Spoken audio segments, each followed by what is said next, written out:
find the need to go on. Call to the bullpen, my friends. Dun, dun. We'll keep on talking to the end. Dun, dun, dun. Call to the bullpen. Call to the bullpen. No time for other podcasts, because Call to the Bullpen is here. Ladies and gentlemen, welcome to the greatest musical sports podcast on the planet. What just happened? That just happened. What just happened is I followed up on your Freddie Mercury from the recap episode with one of my own. Wow. It's Bohemian Rhapsody time. I was going to say, that's not a plug to the Queen movie that's in theaters, but if anybody's listening and wants to pay us for plugging that. By the way, funny story, ladies and gents. Yeah, because you weren't going to see that anyway. So hold on, guys. I have failed to see this movie in its entirety twice now. I went to the movies Friday night to see this, and midway through, I left to meet some friends out for drinks. Then Saturday I was going to see it. I was in the lobby where I again was pulled out of the theater by another engagement to go bowling, actually. With us. Yep. So, takes priority. And shout out to It's Fat Tony. Yeah, It's Fat Tony. Exactly. We're gonna tag you in this one. It's Fat Tony was on Twitch live streaming our bowling session. It was a little ridiculous. Yeah. It was really it was a fun. lot ridiculous. Yeah, so for anybody out there that's got Twitch, follow It's Fat Tony. He's got some great stuff, some Fortnite, some Blackout. He usually plays on the PC, and apparently he likes to stream bowling too. So yeah. Thanks, It's Fat Tony, for having us on your Twitch feed. Thank you to Fat Tony, Booty, and the rest of the gang that was playing next to us at Amity Bowl last night. Yes, 100%. It was a great time. Hope to see you again. We're going to kick it off with our Week 10 preview for the NFL season, starting with Hey, Austin, do we have a good Thursday night football game? We have a great Thursday night football game. Because if anyone's wondering what the Thursday night football game, it is the Panthers at the Steelers. I really like these interconference games because due to the NFL scheduling rotation, we only get to see matchups like this once every 4 years in the regular season, pending a potential Super Bowl matchup, of course, and these two teams are contenders. So this is a really interesting matchup between the Panthers and the Steelers right here. The only thing potentially holding it back is just the fact that it's on a Thursday, and we've seen weird stuff happen in these games because of the shortened prep time going in. You know what we won't see this Thursday? Who? What? Who is exactly right? Le'Veon Bell. Le'Veon who? Le'Veon Cowbell. If he doesn't show up by the 13th, I believe, is that the date? He is not eligible to play for the entire rest of the season. However, even though as of today the Steelers have not heard from him, he tweeted, Instagram storied, and Facebooked, and I quote, "See you later, Miami." Must be nice to just think you can do whatever the heck you want. Thank you for keeping that clean, because we had to edit that out. Yeah, I did not say heck before, let me tell you. I said something much worse. Same amount of letters. Something that still ends in a K. Ended in a K. Wasn't the same word. No, Le'Veon Bell's a piece of work. I'm sorry. I know he's trying to get his money back, but he showed an utter disrespect for this team that he plays for. He's shown disrespect for the NFL. They don't need him. And now, we made a post the other day on our Facebook, Instagram, and Twitter. Are the Steelers better off without Le'Veon Bell? And so far they are, because Connor's doing a hell of a job. Absolutely. Man, I don't think they need him. And the fact that he's just going to show up and think, you're right, he can do whatever the heck he wants, I don't think so. They don't need him. He's not playing. Or he fakes an injury. I've heard that there's rumors that he might fake an injury so he doesn't have to play, but I honestly don't think Tom will play him anyway. Yeah, 100%. Tomlin doesn't need to play him. He doesn't have to play him. The team has moved on, and they're finally getting into a groove. The last thing they need is somebody like Le'Veon coming in there, who's already shown just how selfish of a person he is to disrupt their flow and disrupt the team's now recent success. They got off to such a tough start this season. People are thinking, oh man, the Steelers, it's over. Ben Roethlisberger's going to retire. They're going to miss the playoffs. Blah, blah, blah. All hope is lost without Le'Veon Bell. And now they're proving they're just fine without him. So the worst thing they could possibly do is reintroduce him to a unit that has moved on without him. You know what I've noticed, and this is a little sidetracking, so I apologize. The AFC is boring.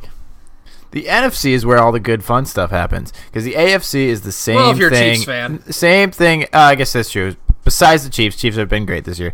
The AFC is the same thing every year.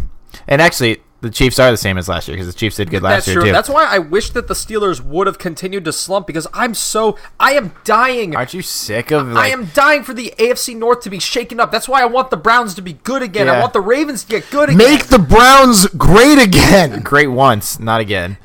That's fair. No, but it's just like it's the Patriots. Oh, it's gonna be Patriots Steelers. It's gonna be Patriots.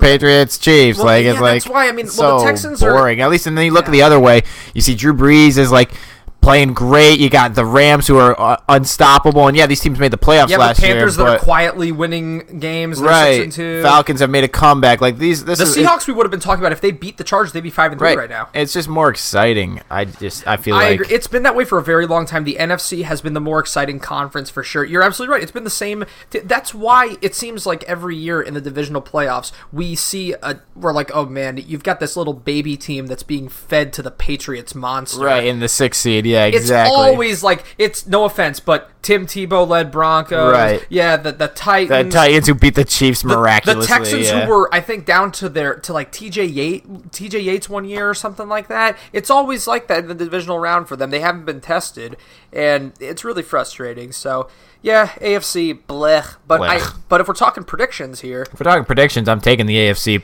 team here. I like the Steelers. It's easy on a short week, I think, to go with the home team just due to the lack of preparation and the fact that the Steelers have momentum heading in. Panthers have momentum as well, but I think their defense has shown some holes. I think you saw that against the Bucs when they nearly allowed that impossible comeback. And I just think Carolina, I feel like they're due for a loss. Not to say they're a bad team. I just feel like they're due for a come down, and this feels like a good time for it. I think the short week, I think Steelers playing at home. I like them here. Yeah, it's a good combination. Austin? Yeah, I have the Steelers in this one also. They've just been playing extremely well. James Conner has been absolutely ridiculous. I mean, what's he, 6 or 7 straight games with 100 yards rushing or something along those lines. Don't quote me on the exact amount of games, but it's a ridiculous number, and it kind of goes back to the fact that we said that they don't need Le'Veon Bell. Conner's really been stepping up. Antonio Brown scored another touchdown this week, if not more. Honestly, I can't even remember. They're playing very well offensively and defensively, and even though the Panthers are playing great, I think the Steelers will really pull this one out at home. Sure. So moving on to our Sunday games, the first of which is the Jaguars at the Colts. The Jaguars have to win really, I'm going to say, even though nobody thinks the Colts are going to the playoffs this year, both of them, it's must win. Look at this line, though. Jared. Look at the line. You have to remember, the Jaguars aren't playing in London this week. Right. They're not at home in London, Jared. But they're in Indianapolis. Let's take this in for a second. The Colts are favorited by 3 points against the Jacksonville Jaguars. Who would have said this to start the season? Yeah, nobody. This shows how far Jacksonville has fallen. So it's just sad. It is very sad to see the fact that they became, I'm not going to say the tank is on or anything like that, but they were a seller at the deadline, moving Fowler, who's one of... Are they even a playoff team? Well, here's the thing. If you look at their second half schedule, if they right the ship, which of their next 4 games, they play the Colts twice and they play the Bills. Those could be 3 wins. I'm not so sure that a team that's playing this poorly is going to beat the same team twice in the span of a few weeks, but due to the status, again, the fact that I think the 6th seed in the AFC is really up in the air. If the Jaguars get right, they could make a run at a 9-7 potential wild card spot. So I do think they still have enough talent to stop the bleeding, finally. Both teams are rested coming into this game. It wouldn't shock me if Indy wins, but I still think that there's too much defensive talent on Jacksonville. It has to show up at some point. I am actually going to agree with you here. I'm going to take the Jags. I know, Austin. I had the Colts on paper. I'm going to make you change it. I think that the Jacksonville Jaguars, they're the same team. They have the same players. I don't understand. They have to win this game. Like, yeah, the Colts have They might not be as good. Nobody has to win. They might not be as good as last year, but I feel like they got to at least finish middle of the road, right? Right. I just don't think that they're full tank mode, like you said. And the Colts, they just don't have the offense that really scares me. Both of these teams, whoever wins is going to have a pulse in the wild card race, but the Jaguars have the talent to capitalize on it. So I think that that's going to show up. Jared convinced me. I'm going to take the Jags. Chase, just remember that Blake Bortles is nursing a little bit of an injury. It's his non-throwing shoulder. That might honestly help the team. I tried, really, guys. I tried. I tried to make him stick with the Jaguar or with the Colts in this one. Chase is switching the Jaguars. Come on, switch to the Jags with me. Sarah, what do you think? Tom Coughlin. Jaguars or Colts? All right. All right, so I'm going to stick with the Colts in this one. My better half has told me not to change my answer, and when she tells me not to change my answer, I don't change my answer. So I'm going to go with the Colts in this one. They are favored by 3 right now. We're going to move on to the ever-present best game of the week, Sunday at 1 o'clock. Don't miss it.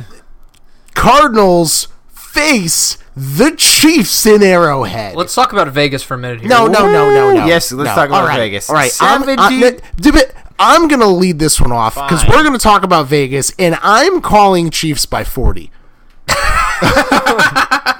The Chiefs are going to win this game. I mean, if the Bears could beat the Bills 41-9, and they're going to win this game no 54-7. Yeah, it could get ugly. I mean, how is it only 17? I feel like it should be 21. No, it shouldn't be because the Cardinals' defense isn't so abysmal that we're going to say they're going to allow that many points. I mean, let's make no mistake about it. We're expecting a blowout here. All I'm saying is they might not get to that 40-point or more because which means the Cardinals have to put up at least 2 touchdowns. I don't think, I think that that's their ceiling. I don't see the Cardinals scoring more than 14 or so points in this game. They probably will get a couple of scoring drives off just because when they get up ahead, they're going to be playing prevent defense in the second half. And the Chiefs don't have a great defense by any stretch of the imagination, but their offense is just loaded coming up against a very, very limited Arizona team. It's going to get ugly. And, yeah, they're going to win by a lot. Yeah, and I could just tell you right now, betting on the Chiefs has been pretty good lately, so I wouldn't go against them there. So we all got the Chiefs. Surprise, surprise. Not much more to talk about there. It's going to be. They're going to keep going. They keep churning, try to get that number 1 seed. We're going to go up to the Bills and the Jets, and that another Jets game that nobody wants to watch. Yeah, this game is. Wants to watch this. Can we get an over-under on the interception total between Peterman and Darnold? Absolutely. How much you guys 6. thinking? 4. 6. 2 each. You're 6. So you're going with 6. Look at what they threw this week. It was 7. 6 would be. Was it 7? It was 7. I'm going with 6. Well, I'm the bookie. I'm putting it at 4. Over-under. Well, Darnold is interception prone, but he probably will be a little bit better playing at home. Peterman is guaranteed 3 a game. I'm going to go 5. I'm feeling a 3 so for we're taking the over. I'm feeling 3 It's been going well for you guys. 3 for Peterman and 2 for Darnold. 3? Yeah. 6. 3? Yeah, man. 3. He's had multiple games with 4 interceptions. What makes you think that they're not just going to run the ball the entire game? Because they didn't do that against Chicago. Well, they were down to Chicago. Here's what I'm saying. Both of these teams suck so bad that neither is going to have the advantage over the other. So they're not going to have to play catch-up. Yeah, but neither team has a formidable run attack. I mean, Shady McCoy could be okay. Crowell's had aging moments. I mean, Crowell couldn't really do anything. All right, the field conditions were a factor in Miami, but Darnold can still sling it. Define slinging. Can he throw a football? Yes. They're letting him throw it. They want him to continue to get reps throwing the ball downfield. With that, you're going to get turnovers, but they're definitely a pass-first team, and I think that they'll incorporate... That's disgusting that they're considered a pass-first team. Listen, it's like we've been saying, he's going to get put through the ringer. I think the Jets are going to win this game just because, I mean, even with a mistake-prone Darnold, I think that he's got the capacity to put up 17 points at home, and I think that's enough to beat Buffalo. Is Peterman starting this game? At this moment, I believe so. Well, then the Jets are going to win. Yeah, it's I mean, agreed, Austin. There are bad quarterbacks, and then there's Peterman. Yeah, no, I'm taking the Jets in this one. As bad as the Jets are, the Bills are pretty irrelevant. Nathan Peterman, we said it last week in a couple days ago in our last episode. Nathan Peterman shouldn't even have a job. Highly doubt he's going to win a game on the road. Yeah, I mean, it's bad. I mean, they could play with a second running back and run the Wildcat the entire game and probably have more offense than if Nate Peterman was actually under center. I'm going to go as far as to say that if the Jets lose to the Bills at home with the way Peterman has been throwing the ball, Todd Bowles should be fired on the spot. I don't care, or like who's in particular, whether it's the defense, offense, special teams, Bowles gone. Yeah, so we're all taking the Jets in that one. We're going to move on to the Lions and the Bears. Oh my. Yeah. Yeah, oh my Lions is and right. Bears is oh my. Where's Dorothy? She's probably with Aaron Rodgers having a little huh. Wow. I don't think Danica Patrick is going to like that very much. Oh, that's right. I forgot. She might run her over with a race car or something. Jeez, that got excessive and ridiculous. Yeah, we're all taking the Bears. So, the Lions at home just got devoured by the Vikings pass They rush. got poached. So, I wonder what's going to happen on the road against the Bears defense. Jared, I know what's going to happen. What do you think? They're going to get poached. You just stole my line. I don't know what you're talking about. Are you telling me that lions are about to become an endangered species? The Bears? The Bears To- are the about Bears to to Yogi climb. Bear? The Bears are about to climb the food was in chain. a picnic basket. Is with the lions dead behind the barn. That was my Yogi Bear impression. And it was There terrible. are a lot of bad jokes that have gone around this podcast in the last 3 minutes, but what we're trying to get at, folks, is that the Chicago Bears are going to take care of their business in this game because, I mean, they're God damn it. Would you say it's going to be bad news Bears for the Lions? Yep, in this case, you can consider the Bears defense Scar and Stafford is Mufasa, the lion falling off the cliff into the pit of Bears pass rushers that are ready to eat him alive, just like the Vikes did to him last week. All right, I'll take that. I think that's fair. That's fair. Anyways, we're all going on the Bears in this one, if anyone's wondering. Yeah, Bears are going to beat the Lions. Bears are at home Sunday, 1 o'clock. Moving on to the Falcons and the Browns. As much as I want to pull for the Browns in this one, because I really have been the last couple weeks, I just don't think they stand a chance. This seems like a retread of what happened last week against the Chiefs, where, again, you're facing a team at home that can't really stop anyone on defense, but the offense is so much more efficient than what Cleveland has at this juncture. Like you talked about, they're not getting enough production out of their wide receivers right now, so that's going to make it very, very hard to keep up with a team like Atlanta. Even though this is a second straight cold weather game for a dome team, I don't think that's going to be much of a factor here because just like we said against Kansas City, I don't think that Cleveland has the offensive capacity to put up more than, you know, that low end 20-ish points is their ceiling right now, and the Falcons can exceed that. Unfortunately, what it looks like is that this Browns season is kind of going into turmoil because they're gonna lose this game. I've also got them losing to the Falcons. That puts them at 2 wins through 9-10 weeks almost. Yeah, it would fall to 2-6-1 after this. So that's pretty much. I would say that's pretty much not. I mean, it's better than 0-16, but it's no longer a success. Having 2 wins after 5 weeks is one thing. Having 2 wins after 10 weeks, now it's not looking so good. Well, here's the problem. They didn't close those games out earlier this season, and then their schedule got a lot harder in games where they really didn't stand a chance at winning. Again, they did the best they could against Kansas City, and I would suspect they're going to do the best they can against Atlanta. This game might not be an all-out blowout. For all we know, Atlanta might only win by 7 points by the end of it, but I don't think the Browns are going to be able to keep up when it counts. I think that 7-point deficit might be a case of an extra touchdown, garbage time, that sort of thing. But yeah, the Browns, they just don't have what it takes to beat teams like this yet. Definitely, and I really think the Falcons' offensive pressure is just going to overwhelm them. The Browns have been playing very well the last couple games in all consideration to who the Browns are. Yes, they haven't been winning, and Jared, you make a great point. They didn't finish the games out that they needed to finish out earlier in the season. The couple ties, the late game field goal losses, things like that really put them in a bad position record-wise.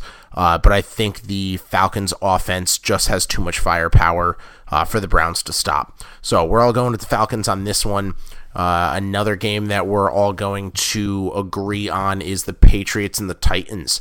Patriots are away in this game. They're going down to Tennessee to face a Titans team that really isn't looking fantastic. I can honestly see this one being closer than people think. They got the line at 6.5 right now for the Patriots. I can see it as a one-score game as well. It's just one of those things since it's away. Titans defense. Vrabel knows the Pats. Exactly. Titans are going to play them tough. I still see Tom Brady coming out with a victory here, but don't be surprised if this is kind of one of those ugly, low-scoring games, 18-14, something like that. I could see that, especially considering that the Patriots, both of their losses have come on the road, and their offensive output hasn't been the same on the road as it's been in Foxborough this year. That being said, the Tennessee offense is just really inconsistent, really unreliable, and they're playing on a short week against a Pats team that is building momentum. The Pats, I said it during the recap show that I haven't been overly impressed with them this season. They still feel like a beatable team, but at the end of the day, I trust their offense to put up more points than I do Tennessee. So even if the Pats are a little bit more limited here, even if they only score 20, 23, I still think that's going to be enough to beat the Titans. Yeah, I definitely don't think the Titans will be able to hold up to the Patriots in this one. The Patriots have really been playing, like we said a few days ago in our review episode of last week, in almost a mid-season form. They're almost a playoff caliber form at this point through the season. They're playing very well. Josh Gordon's been stepping up. With Gronk and Sony Michel out, if they come back this week, on top of having Josh Gordon and Patterson and guys like that really stepping up to make the plays and get the yards and get the scores, they're really going to be a team to contend with, and I don't think the Titans will be able to hold up and contend with the Patriots at all. So with that, we all have the Pats Patriots. Across the board. Correct, Pats across the board. Unfortunately, another one that we're all agreeing on across the board is the Saints of the Bengals. And I think, Jared, you had originally said that you were going to go with the Bengals on this one. Until AJ Green is out for at least 2 games. I believe something to do with his knee or his ankle, and he's going to go see a doctor, but he has to at least sit out 2 games until he can see that doctor and really decide what he's going to do from there. So it's a minimum of 2 games as of today, and hopefully, for Bengals fans, he will be back relatively soon, and it'll be no longer than those 2 days. Unfortunately for the Bengals, even if they did have AJ Green, I probably still would take the Saints. The Saints have been red hot, and there's no reason for me not to pick them. And some would say, oh, well, it's on the road. It's in Cincinnati. They're not playing inside. We've already seen the Saints play on the road and win. I think that they have the full caliber of players to win in all sorts of environments. They finally have a defense that's stepping up, and they've got a run game that they can rely on with Mark Ingram and Alvin Kamara, even if they do play in those tough weather conditions. Well, the Saints did almost lose to the Ravens. They edged them out on a missed extra point, and I think the Bengals, at their best, have demonstrated more offensive capacity than the Ravens have. So I think the cold weather atmosphere and the fact that they're coming off such a huge win, they might be due for a bit of a letdown. Also, the fact that I was looking at the Saints' schedule, and this team, I just don't see them going 15-1 or anything like that. I feel like they're more of 12-4, 13-3. So what are the games that they're going to lose?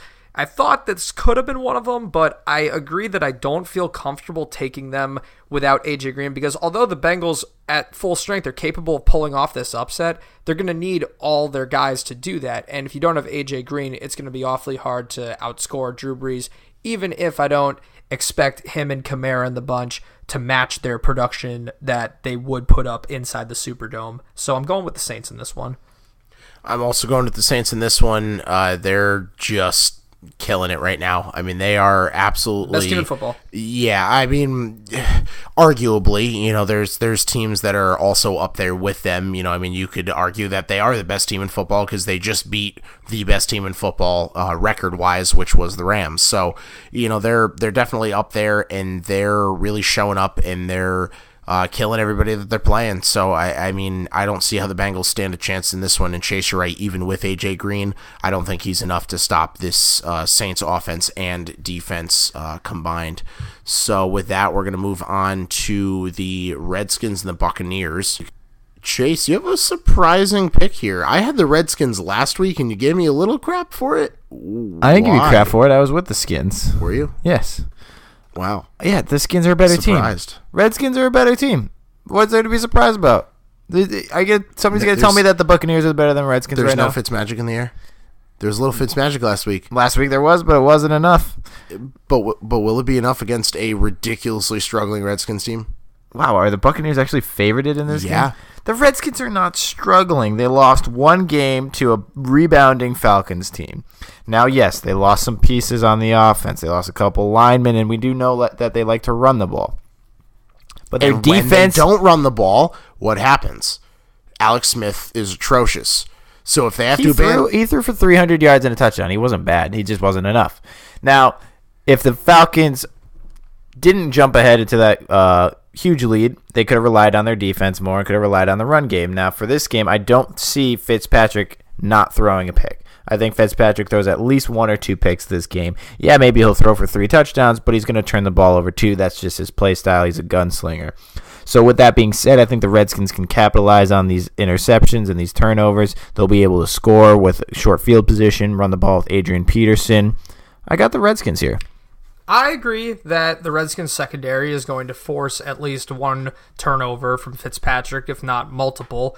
I like that matchup, but it's worth noting, 5 of the Redskins' first 8 games this season were at home. Now they're going on the road after a big blowout loss, and the Buccaneers' offense under Fitzpatrick the last couple weeks has been playing really well, but they haven't been able to win.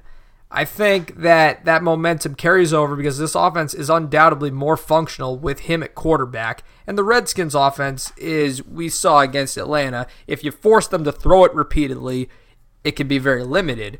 And I think this could be a case of a team that, again, is building some consistency on offense, throwing the ball, moving it downfield. If the Bucs get ahead early, we could see a repeat of the same situation that we saw in this Falcons game where they just start slinging it with Alex Smith and he can't keep up because Fitzpatrick at home, with the chemistry he has with his wide receivers, is much more effective than Alex Smith, who, by the way, is going to be playing without his 2 starting his starting right and left guard, and without Paul Richardson, who was one of the few options on a pretty limited receiving core. So if this is a case where the Redskins defense takes care of business and they're able to allow Adrian Peterson to dictate the pace on offense, that's how they're going to win this game.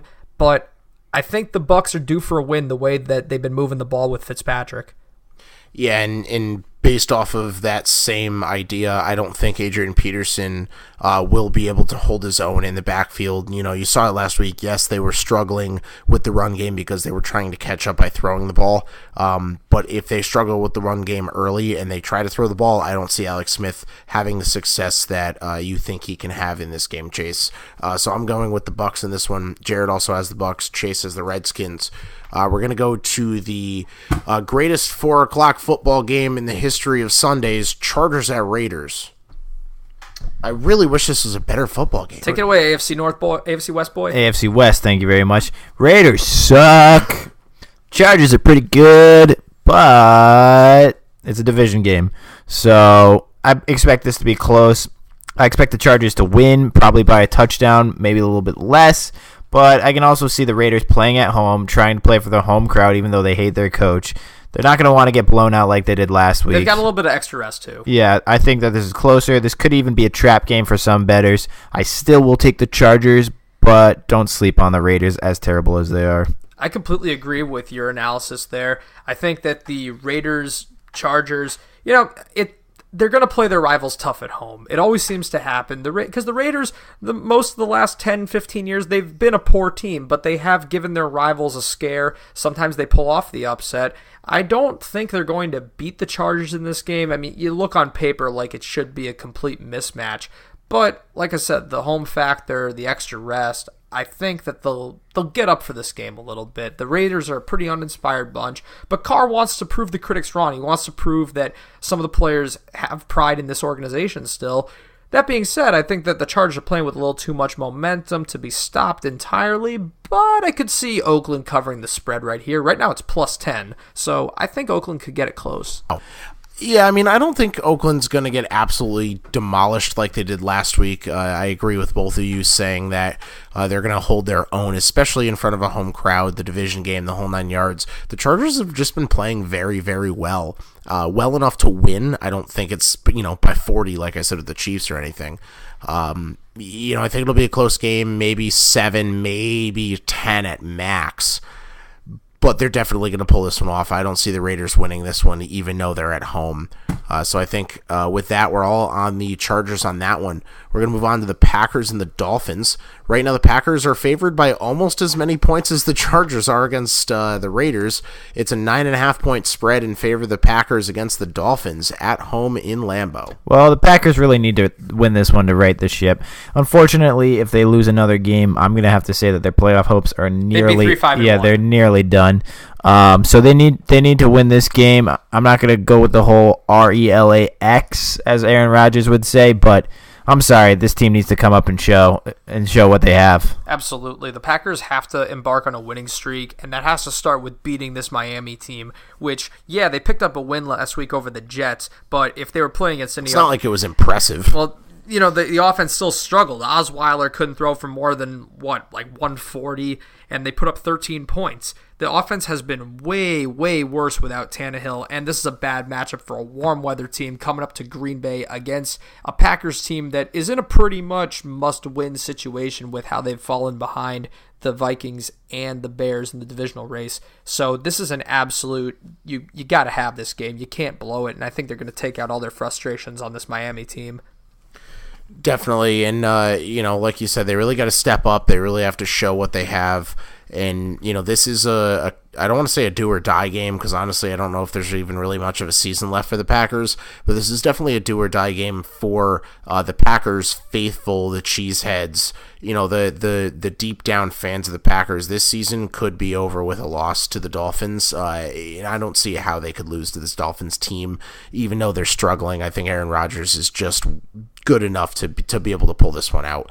I got the Packers winning this one, and that's across the board. With the next game, we have the Rams and the Seahawks, and the Rams coming off their first loss of the season to the Saints last week. I have them beating the Seahawks, another game with a 10-point spread. It seems like a lot of games are a little high this week. That seems a little high for a division game, in my opinion. Yeah, I think that's way too high here. But that being said, I think that a recently fortified defensive front up against a run-heavy Seattle offense is a really bad matchup for the Seahawks.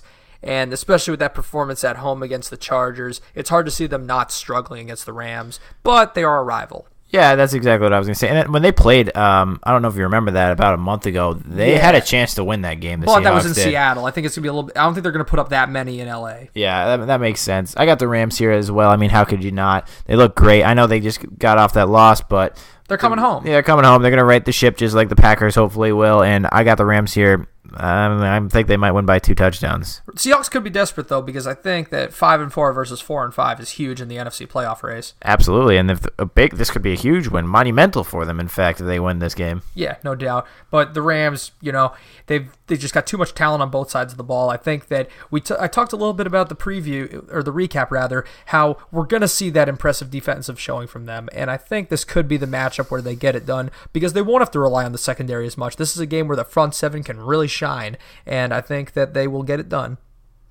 You got the Rams as well, Austin? Yep. All right, we all got the Rams. The next one that we have is the Cowgirls at the Eagles. I'm glad you called them the Cowgirls because, listen, at this moment, the Cowgirls are 0-4 on the road. They're a bunch of babies away from Jerry World, and now they're coming up against the defending Super Bowl champions who have extra rest, and Dallas is playing on a short week. I don't like this matchup at all for the Cowboys, although I will say that the Eagles look like they were starting to right the ship, and the bye week didn't come at the best time for them because when you're playing well, you want to keep playing. So they might have sacrificed a bit of momentum. It is a divisional game between two teams that have been really inconsistent this year. But as I just said, the Cowgirls have been very consistent in their road failures. So does that mean they're due for a road win, or does that mean that they're going to lose to the champs in their house? I think they're losing to the champs. I think they're losing to the champs, and I think they're losing by a lot. I think they get blown out here, and I know that's kind of a surprise.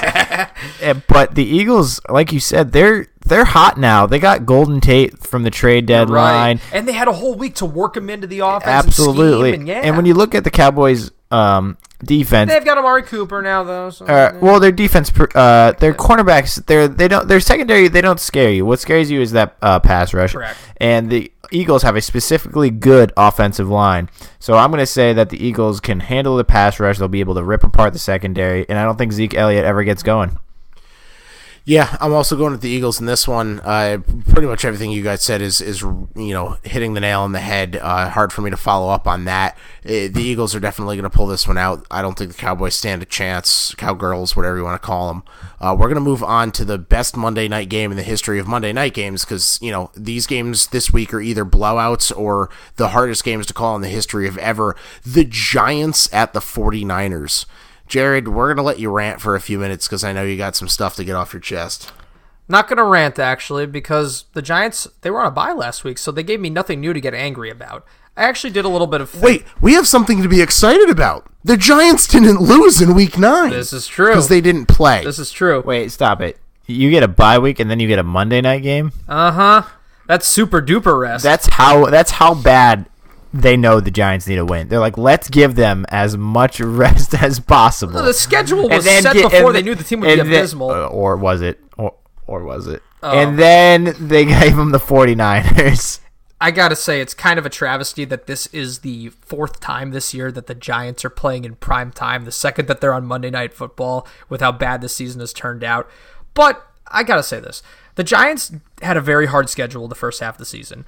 Although 1-7 is a miserable record and you're defined by your record in the NFL, I can't say that if you look at any of these games, you go, oh, how could the Giants lose to a team like that? I mean, yeah, they weren't all great teams, but they were all, decent to good to really good teams. So there was never, that loss where it's like, oh, this is embarrassing and inexcusable. And they only got blown out in one of those games, too. So, with the way the defense has actually played pretty well this season, I think that with the extra week off, they had some time to do a little bit of soul searching. I still think that there's some pride left in this group. There's too much talent on this roster for them to keep losing at this clip. They're gonna finish like 3-13, 4-12. One of those handful of wins comes against the 49ers. Austin. Yeah. Jared's taking the Giants again. How many times do we have to tell you, Jared? You know that they're playing a 2-7 team. You know that SpongeBob episode where the old guy keeps talking smack and the whole crowd keeps going, how many times are we going to teach you this lesson, old man? That's exactly what I'm thinking right now. Is how many times do we have to teach you this lesson, old man? They have lost to good. This is the worst team that they've played all season. Listen, I'll put it out there. This will be the, oh my gosh, how could you lose to this team if they were to lose this game as well? But to this point, they haven't lost anybody bad. And although this is going to be a snooze fest of a game, I'm expecting a final score of like 15-10 or something. I think the Giants could win that. If Nick Mullins rips your Giants apart, I'll rip them apart. You have my word. You cannot pick them for the rest of the year. You might be right. No, that's no, like you can't. That's the rule. I almost might say you can't pick them for the rest of next year. Come on, if man. Nick Mullins rips them apart, then that just means the tank is on for Nick Bosa. The tank's been on. The tank should have been on. If it's not on, I don't know what motor's keeping the tank going. Because, I mean, dude, you can't pick the Giants again. You get two bad teams here. You're acting like the Giants are going up against the Rams. That's not the case. The Giants are awful. The 49ers are, what do you call 2-7? They're better than 1 in whatever the hell the Giants are. 1-7 because they played one more game. Exactly. The Giants had a bye week. During the Niners bye week, they beat another team that's even worse than they are. That's not a good team. This is clearly a pick'em situation. You got two horrible teams. All right, so if you had to rank from 32nd to 30... We'll put 30, right? Yeah. So who are you putting where? Who am I putting? It's hard to tell because the Niners have all those injuries. The Niners would be, well, It's really hard to say. Raiders are at the bottom at 32. Raiders would be at the bottom. I mean, at this juncture, I would put the Giants ahead of the 49ers. How? Because they have played better teams. They have been competitive in most of those games. They got blown out by the Eagles. Other than that, the losses weren't like embarrassing blowouts. They lost to the Redskins. They lost to the Eagles. They lost to the Panthers on the field goal. They lost to the Panthers on the field goal. Which they narrowly could have won. They lost. They beat the Texans. They beat the Texans. Yeah. Which that win looks pretty good now, doesn't it? It does look pretty good. Yeah, but the Texans weren't winning out Listen, at that point. They have more talent. They are better than 1-7. The Texans have a bye week this week. Yeah, so now that I thought about it, so I the was Broncos, thank God. Yeah, I was like, we didn't talk about the Texans at all. So Yeah. Texans can't win out if they have a bye week. They can't lose They're either. going to keep winning out. I'm sorry for being Giants boy here, but listen, all I'm saying is I just don't see it, man. This is a bad team. This is a bad season. It's a lost season. But I'm just saying, this team isn't going 1-15. They're going to get a couple What wins. did they go last year? 3-13. See? That would require a couple more wins, correct? Who was the number one pick last year? 0-16? Yeah, the Browns. I think you're getting the number one pick, so I think you're losing this game. We'll see. Yeah, I'm not taking the Giants in this one. I was going to go with a coin flip. That's how undecided I was. I was just going to flip a coin. Saquon Barkley can trample this team. And see what happened. But I'm taking the 49ers. I think Nick Mullins is going to have another great game. You know, I think he's going to come out with a little fire lit under that team. They're at home. I think they're excited off that last win, even though it was against a horrendous football team. They did deal the Giants arguably their most embarrassing loss of last season, because when they met last year, the 49ers hadn't won a game all year. And then they blew him out, and Francesa had a pretty epic rant, I remember. So I don't think it's quite as dire as that point last year, but yeah, we'll see. So yeah, we've all decided that if Jared loses this pick again, then he's going to have to never pick the Giants for the rest of the season. And with that, that is our official preview episode for week number 10. Please remember to follow us on Twitter, Instagram. Subscribe to YouTube. We're on Stitcher, Libsyn, Spotify. Am I missing one? iTunes. That's right. And remember, Facebook, Instagram, YouTube, Twitch. Twitch, yep. Spotify, Instagram, YouTube. I can't even remember them anymore. There's so many. At least you can listen to us on anything. However you want to listen to us, I'll send you the freaking MP3 file. I don't care. Subscribe, listen, follow, share, hit the like button, the thumbs up, the subscribe, the follow, the whatever you want. You can listen to us anywhere. You can follow us anywhere. You can do literally whatever you want to listen to us. Let us know how you're listening. Comment. Give us some feedback. We're still looking for some input for the Wheel of Punishment. So please, if you're listening to this, send me a message, snail mail. I don't care. Tell me what you want to see us do. Nobody's letting us know. We can't do any fun stuff if nobody's giving us any feedback on it. So if there's an app that has podcasts on it, we're probably on it. And with that, this has been Call to the Bullpen. And we are hanging up.